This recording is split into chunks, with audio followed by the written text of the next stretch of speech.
Size video çekebilirsin. Ama hiç gözükmez ki şu. O değişti ya. Şöyle gel.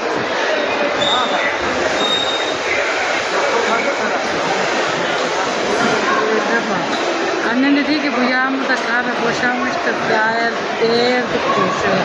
Hani nereye baksana nasıl bina var. Yani.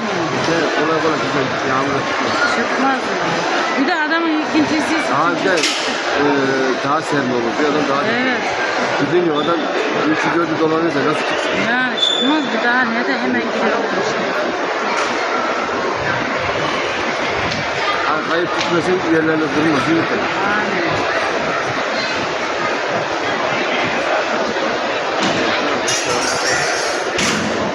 Yani şöyle afet olmasın da. İnşallah.